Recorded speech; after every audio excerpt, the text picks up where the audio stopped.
نسوح اس کا نام تھا۔ اس کا کام کیا تھا؟ وہ بادشاہ کے خاص آدمی میں شمار ہو گیا، جوان آدمی تھا، خوبصورت بھی تھا اور تھا بالکل جوان، ینگ تھا۔ تو اس نے کیا کہ اور کوئی کاروبار تو مل نہیں رہا، کوئی روزگار مل نہیں رہا، تو جا کر بادشاہ کا جو ہے نا مقرب بن گیا، اور شکل و صورت چونکہ ایسی تھی کہ عورتوں کے ساتھ ملتی جلتی تھی، اس نے اپنا لباس وغیرہ بدل دیا، تھا وہ مرد لیکن عورت بن گیا۔ بادشاہ کے دربار میں پہنچ گیا، بادشاہ نے کہا کیسے آنا؟ وہ کیوں کہ جی بس میں بھی غریب عورت ہوں اور مجھے بھی کسی کام پر لگا لیں، اللہ آپ کو اجر عطا فرمائے گا۔ تو بادشاہ خوش ہو گئے کہ چلیے اس کا کام بھی ہو جائے گا اور جو بیگمات ہیں ان کا کام بھی ہو جائے گا۔ تو جو عورتیں تھیں بادشاہ کی بیگمات وغیرہ تھی، ان کی خدمت پر اس کو معمور کر دیا گیا۔ اب تھا مرد لیکن عورت بنا ہوا تھا، اور کام اس کا کیا تھا کہ یہ مالشی تھا، ان کا مالش کیا کرتا تھا، سر وغیرہ کی چاپی کر لی، بازو کی، اور جو ہے پورے جسم پر تیل لگایا، مالش شروع کر دی اس نے۔ اب ظاہر مرد اور پھر جو ہے نا وہ مالش کرے تو کس جذبے سے کرے گا؟ وہ تو سمجھ رہے تھے کہ یہ عورت ہے اور یہ تھا مرد، تو ظاہر الجنس یمیل الی الجنس، خوب جو ہے نا یہ مالش کرتے ہیں، یہاں کے تک کے پورے محل میں اس کا نام جو ہے نا نکل گیا کہ ایک ایسی خادمہ آئی ہے جس کا نام نسوح ہے۔ نسوح نام کی ایک خادمہ آئی ہے تو مرد لیکن وہاں عورت بن کر گیا ہوا ہے، اور وہ زبردست چاپی اور مالش کرتی ہے۔ بادشاہ کی نگاہوں میں بھی اس کی وقت ہو گئی، عظمت ہو گئی، اور یہ کاموں سے جب شروع کر دیا، لیکن تھا تو آخر مومن تھا، مسلمان تھا، دل میں کھٹک بھی تھی کہ دیکھو یہ کیا غلط کام تم نے، غلیظ کام شروع کر دیا ہے، کوئی اور کام کر لیتے۔ تو جب اس کام سے فارغ ہوتا جا کر جو ہے نا جنگل میں جا کر روتا تھا کہ یا اللہ تیرے سامنے بھی میں نے پیش ہونا ہے، اور تیرے سامنے میں کس نگاہ سے ہوں گا، لیکن یا اللہ اس خباثت سے تو مجھے نکالے۔ میں تو کوشش کرتا ہوں، یہ ہمت ہے۔ ہمت یہ تھی کہ وہ جا کر دعا کرتا تھا، گڑ گڑاتا تھا، اللہ تعالیٰ کے سامنے الہام کرتا تھا، ندامت کا اظہار کرتا تھا، یہ ہمت تھی، اور اللہ سے سوال بھی کرتا تھا کہ یا اللہ تو ہی مجھے اس بلاغت سے چھڑا دے، نکال دے۔ کیسا خبیث عمل ہے یا اللہ، میں ارادہ کرتا ہوں لیکن پھر شیطان پھسلا دیتا ہے، میں پھر لگا رہتا ہوں یا اللہ تیرے سامنے کیسے آؤں گا،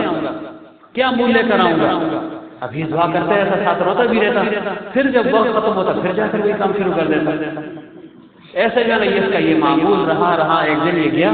جنگل میں رو رہا، ایک بزرگ کو اللہ تعالیٰ نے بھیج دیا۔ جب اللہ تعالیٰ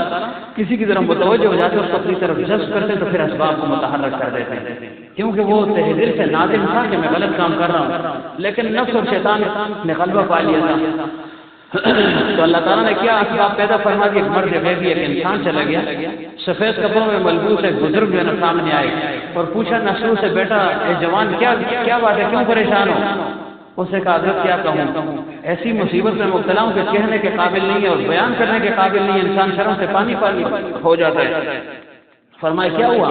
کہ جو ہوں میں مرد، آپ کو مجھے دیکھیں میں مرد ہوں کیا؟ بالکل۔ فرمایا میں نے اپنی صورت کو جو ہے نا بدل دیا ہے، میں عورت بن کر جو ہے نا بادشاہ کے محل میں ٹھہر رہا ہوں، اور وہاں جو بیگمات ہیں ان کی خدمت پر میں مامور ہوں، یعنی میں دن رات زناکاری میں مبتلا ہوں۔ خلاصہ کلام یہ ہوا۔ اب میں یہاں کر اللہ کے سامنے ظاہر کرتا ہوں کہ یا اللہ تم مجھے خباثت سے نکالنے کو راہ نکل نہیں رہی، اور خدا را آپ میرے لیے دعا کر دیں کہ اللہ میرے لیے کوئی اسباب بنا دے کہ یہ کام چھوٹ جائے۔ تو بزرگ سمجھ گئے کہ واقعی دل سے بول رہا ہے، صدق کے دل سے یہ بات کہہ رہا ہے، تو فرمایا جاؤ ایسے کرو، جا کر نہا کر آؤ۔ نہا کر آیا، فرمایا جاؤ 2 رکعت نماز پڑھ لو، 2 رکعت صلاۃ توبہ پڑھائی، اور پھر فرمایا چلو میں بھی 2 رکعت پڑھتا ہوں، نماز پڑھ کر پھر جو ہے انہوں نے ہاتھ اٹھائے، دعا کر لی کہ یا اللہ اس خباثت سے اس کو دور فرما دے، یہ خبیث عمل اس سے جو ہے تو چھڑا دے اس کو۔ تو ظاہر اللہ والوں کے ہاتھ جس کے لیے اٹھ جائیں تو پھر وہ تو رنگ جاتا ہے نا، تو اس وجہ سے فرمایا کہ اللہ والوں کی دعا لینی چاہیے، بد دعا سے بچنا چاہیے، کیوں جو اللہ والوں کے ساتھ دشمنی لیتے ٹکر لیتے پھر جو ہے نا وہ دنیا اور آخرت میں ذلیل اور رسوا ہو جاتا ہے۔ تو اب جو ہے اللہ تعالیٰ کی رحمت اس کی طرف متوجہ ہو گئی، بزرگ نے دعا کر لی۔ اب اسباب کیا بنے؟ نسوح حسب موقع حسب عادت جو ہے نا محل میں پھر رہا ہے، اتنے میں آواز ایک گونجی، ایک بات جو ہے نا پھیل گئی پورے محل میں۔ بات کیا پھیل گئی کہ بیگمات میں سے ایک بیگم کا ہار گم ہو گیا، سونے کا قیمتی ہار تھا، ہیروں کا جواہرات کا ہار تھا، مثلاً 10 لاکھ کا تھا، 10 لاکھ کا ہار بیگم طیبہ کا گم ہو گیا۔ بادشاہ نے کہا سب دروازے بند کر دو، جتنے بھی ملازم ہیں کو اندر ہی محصور رکھو، ہر ایک کی تلاشی ہوگی، باہر سے کوئی آیا نہیں، اندر چیز کیسے گم ہوگی، ظاہر انہی میں سے کسی نے لی ہوگی، ملازم ہے شاید ان کو ضرورت پڑی ہوگی۔ تو جب سب کو جو ہے نا لائن میں کھڑا کر دیا، بادشاہ نے کہا سب کو لائن میں کھڑا کر دو۔ جب لائن میں کھڑا کر دیا، فرمایا بادشاہ نے کہا ہر ایک کے کپڑے اتار کر ان کی تلاشی کرو۔ اب ہیں عورتیں اور نسوخ بھی ان میں کھڑا ہے۔ اب نسوخ کو تو پتہ چل گیا کہ آج تو پکڑے گئے، آج تو میں مارا گیا بھائی، اب تک تو میں عورت تھا، اور اب جب کپڑے اتاریں گے تو میری حقیقت تو اشکارا ہو جائے گی۔ اب ظاہر ہے جب یہ بات اس نے دیکھی اور محسوس کر لی، مشاہدہ اس کو ہو گیا کہ بس آج میں مر گیا ہوں، تو بس اس نے جو ہے نا ایک لرزہ اس پر طاری ہو گیا، اور اس نے کیا کیا، اب رو تو نہیں سکتا، چپ کے جو ہے نا اللہ تعالیٰ کے ساتھ مناجات کر رہا ہے۔ کیا کہہ رہا ہے، یا اللہ تو با وفا، تو با عطا ہے، تو لائق ذات ہے، یا اللہ میں نالائق ہوں، میں بے وفا ہوں، تو نے کتنی نعمتیں دی، میں نے پھر بھی وفا نہ کی۔ کیا کہ تو نے مجھے نہیں دیا یا اللہ، لیکن میں پھر بھی وہی نالائق کا نالائق رہا۔ تو نے سب کچھ دیا یا اللہ، لیکن میری نالائقی ہے یا اللہ، لیکن یا اللہ آج تو مجھ پر پردہ فرما دے، میرے ساتھ ستاری کا معاملہ فرما دے۔ اب تک میں نے تیری نافرمانی کی، تیری مخالفت کی یا اللہ، لیکن آج مجھ پر جو ہے نا تو پردہ ڈال دے، میرے ساتھ ستاری کا معاملہ فرما دے۔ جیسے پہلے تو نے ستاری کی یا اللہ، آج بھی کر دے، اور میں تیرے دل سے نادم ہوتا ہوں، تیرے ساتھ یہ عہد کرتا ہوں، اگر آج میں نے پردہ پوشی کر لی تو یا اللہ میری توبہ، میں پھر جو ہے نا گناہ نہیں کروں گا، لیکن یا اللہ مجھے رسوا نہ کر، اور میری لاج رکھتے یا اللہ۔ اب وہ بزرگ کی دعا تو قبول ہو چکی تھی، اور ادھر اسباب یہ، اب یہ دل ہی دل میں لگا ہوا ہے، رو بھی رہا ہے، دل ہی دل میں رو رہا ہے، اگر ظاہر میں روتے ہیں تو سمجھ جائیں گے کہ بھائی یہ چور تو یہی ہے، پکڑو اس کو۔ اب دل ہی دل میں، اور جو ہے نا بادشاہ تلاشی لے رہا ہے، 1 2 3 4 ایسے لائن میں 5 یا 4 آدمی رہ گئے، عورتیں 4 یا 5 رہ گئی۔ نسوخ سمجھ گیا اب میری باری آ رہی ہے، 4 آدمی رہ گئے، 4 عورتیں رہ گئی، اور اللہ تعالیٰ کے ساتھ مناجات شروع کر دی۔ اسے پتا تھا کہ اللہ تعالیٰ کا خوف بھی دامنگیر ہو گیا، اپنے قتل کا خوف بھی اس کو لاحق ہو گیا، اور پھر بادشاہ کی طرف سے سخت ترین سزا کی صورت میں موت، کہ یہ تو مجھے بھیڑوں کے آگے ڈال دے گا، بھیڑیوں کے آگے ڈال دے گا، کتوں کے آگے ڈال دے گا، کہ دیکھو تم مرد ہو اور عورت بن کر تم نے جو ہے نا یہ خباثت کی ہے، تو میری تو موت لازمی ہے، مجھے تو رسوا کر دے گا، تو یا اللہ تم مجھے رسوائی سے بچا دے۔ تو اللہ تعالیٰ کی ذات ایسے نہیں ہے، کمی انسان کی طرف سے ہے۔ اللہ تعالیٰ فرماتے ہیں میرا بندہ 1 قدم میری طرف بڑھتا ہے میں 2 قدم بڑھتا ہوں، 1 بارش بڑھتا ہے میں قدم بڑھتا ہوں، اور اگر یہ چل کر آتا ہے میں دوڑ کر آتا ہوں۔ تو اللہ تعالیٰ کی طرف سے کمی، یہ کمی انسان کی طرف سے ہے۔ تو یہ مناجات کر رہا ہے دل ہی دل میں کہ یا اللہ اے خدا ای بندرا رسوا مکن، گر بدم من سر من پیدا مکن، کہ یا اللہ آج تو میری پردہ پوشی فرما دے، مجھ پر بے ستاری کا معاملہ میرے ساتھ فرما دے، میرے عیب کو نہ کھول یا اللہ، اور میں سچی توبہ کرتا ہوں، تیرے دل سے یہ وعدہ کرتا ہوں کہ آئندہ میری توبہ، لیکن یا اللہ آج میری لاج رکھتے، میں رسوا ہو جاؤں گا، ذلیل ہو جاؤں گا، کہیں کا نہیں رہوں گا۔ یہ وہ شعر ہے کہ حاجی صاحب رحمۃ اللہ علیہ، امداد اللہ ماجد مکی رحمۃ اللہ علیہ خانہ کعبہ میں ساری رات جو ہے اس کو پڑھتے رہے، اے خدا ای بندرا رسوا مکن، یا اللہ اس بندے کو رسوا نہ کر، گر بدن من سر من پیدا مکن، یا اللہ میرے عیوب کو اسی طرح چھپائے رکھ، جیسے پہلے ستاری کی اللہ میرے ساتھ ستاری کا معاملہ فرما دے۔ تو ساری رات ایک شعر کو پڑھ کر حاجی صاحب رحمۃ اللہ علیہ نے گزار دی، کیوں ان کو اپنی عاقبت کی فکر تھی، حالانکہ اللہ والے تھے، ساری دن اور رات اللہ تعالیٰ کی عبادت میں مشغول تھے، لیکن جتنا انسان عبادت کرتا ہے، جتنا آگے بڑھتا ہے، تو اللہ تعالیٰ کا خوف اور خشیت اس کے دل میں پیدا ہوتی رہتی ہے۔ پھر وہ سب کچھ کرنے کے باوجود بھی یہی سمجھتا میں نے کچھ نہیں کیا، اور ہونا بھی ایسے ہی چاہیے کہ کرتا رہے انسان اپنے آپ کو پاک اور سمجھتا رہے ناپاک۔ تو اب نسوخ کو جو ہے نا یہ حملہ حق ہو گیا، اور ادھر 3 4 آدمی اور اللہ سے اس نے کیا اب دعا کرا، اندر اللہ تعالیٰ کے ساتھ مناجات کرا، اندر ہی اندر، اور کیا کہ یا اللہ مجھے خوب پتا ہے کہ میں بہت بڑا گناہ گار ہوں، لیکن یا اللہ تیری رحمت جو ہے نا اس سے بھی وسیع ہے،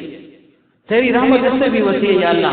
اور اگر تو مجھے معاف فرما دے یا اللہ، تو معاف کر سکتا ہے، اگر حرم میں بھی کوئی گناہ کر لے یا اللہ تو وہاں بھی اس کو معاف کرنے پر قادر ہے۔ یا اللہ تیری ایسی ذات ہے کہ تو معاف کرتے کرتے تھکتا نہیں ہے، میں انسان ہو کر گناہ کرتے کرتے تھک جاؤں گا، تھک سکتا ہوں، لیکن یا اللہ تو نہیں تھکتا، تو یا اللہ میں پھر تجھ سے سوال کرتا ہوں میرے ساتھ رحم کا معاملہ فرما، کرم کا معاملہ فرما، شفقت کا معاملہ فرما، شان رحیمیت اور کریمیت کا ظہور فرما دے۔ بس اب رو رہا ہے اندر ہی اندر، اور آدمی جب 3 4 رہ گئے، خدا کی قدرت بس یہ بے ہوش ہو کر گر پڑا، شدت غم کی وجہ سے، خوف کی وجہ سے گر پڑا، بادشاہ کا خوف بھی اور اللہ کا خوف بھی دونوں جمع ہو گئے۔ جب گر پڑا تو خدا کی قدرت اللہ تعالیٰ نے درمیان سے حجابات ہٹا دی، جنت اور دوزخ کو خود اس نے دیکھ لیا، اس نسوح نے جنت اور دوزخ کے سامنے دیکھ لیا۔ اب اللہ تعالیٰ اس کی پردہ پوشی فرما رہے ہیں، ستاری کا معاملہ فرما رہے ہیں۔ ادھر جب خادماؤں نے دیکھا، بیگمات نے دیکھا کہ نسوح تو گر پڑی ہے، ان کے سامنے تو عورت ہے، بس اتنے میں آواز آ گئی کہ جو مل گیا ہے جی، وہ ہار مل گیا ہے، بیگم کا ہار مل گیا ہے۔ تو ایک دوڑتی آ رہی ہے، دوسری دوڑتی آ رہی ہے، بادشاہ بھی دوڑا ہوا آ رہا ہے، سب کھڑے ہو گئے، کوئی جو ہے نا پاؤں مل رہا ہے، کوئی ہاتھ مل رہا ہے، کوئی دودھ ڈال رہا ہے، کوئی پانی ڈال رہا ہے، کوئی عرق گلاب ڈال رہا ہے، کوئی اس کو کلوروفارم سنگھا رہا ہے، کوئی جو ہے نا اسپرٹ سنگھا رہا ہے کہ کسی طرح ہوش میں آ جائے۔ اب جب نسوح ہوش میں آ گیا تو سب نے معافی مانگنی شروع کر دی کہ خدا را ہمیں معاف کر دو، ہم سے غلطی ہو گئی ہے، ہم سے غلطی ہو گئی کہ تم پر اتنا بڑا الزام ہم نے لگا دیا، کسی اور کے پاس تھا وہ، اور تمہیں بھی ہم نے سب میں کھڑا کر دیا۔ چاہیے یہ تھا کہ تمہیں مستثنا کر دیتے کہ یہ اچھی خدمت گزار ہے تو اس کے ساتھ خصوصی رعایت ہونی چاہیے، لیکن ہم جو ہے نا اپنی غلطی کا اعتراف کرتے ہیں، لہٰذا ہمیں معاف کر دو۔ اس نے تو مشاہدے کا ایمان اس کو حاصل ہو چکا تھا، تو نسوح نے کہا نہیں اب نہیں ہو سکتا۔ اب اس آنکھ نے جنت کو بھی دیکھ لیا، اس نے دونوں کو بھی دیکھ لیا، اب نہیں ہو سکتا۔ اب جو ہے نا بات میری بات ہے، میں توبہ طائب ہو چکا ہوں، اور میں جو ہے نا تمہیں خیر آباد کہتا ہوں، وہاں سے چلا گیا، اور وہی بزرگ جو اس کو پہلی مرتبہ ملے تھے پھر جا کر ان کی صحبت میں رہ گئے، اور سلوک کے مدارج طے کرتے اتنی بڑی شخصیت بن گئے کہ ان کو نسوح کا نام پھر دے دیا گیا کہ توبۃ النسوح، جیسے قرآن میں آئے ہیں کہ تم نسوح جیسی توبہ کر لو، یعنی پکی اور ٹھکی توبہ کر لو، تو پھر دیکھو اللہ تعالیٰ تمہیں کس مقام تک پہنچا دیتا ہے۔ تو انسان مایوس نہ ہو، انسان سوچتا ہے، اکابر کے واقعات پڑھتا ہے، سنتا ہے کہ بھائی یہ میں اس مقام تک کب پہنچ سکتا ہوں، یقیناً ایسا ہی ہے، لیکن ظاہر ہے کہ انسان مجاہدہ کرتا ہے، محنت کرتا ہے، کوشش کرتا ہے عزم کے درجے میں، تو پھر اللہ تعالیٰ اس کے لیے راہیں کھول دیتا ہے۔ تو اللہ تعالیٰ ہمیں بھی کامل توبہ کی توفیق عطا فرمائے، کامل تواضع اللہ تعالیٰ ہمارے اندر پیدا فرما دے۔ وآخر دعوانا ان الحمدللہ رب العالمین۔ ذکر کر لیں اللہ اللہ اللہ اللہ اللہ اللہ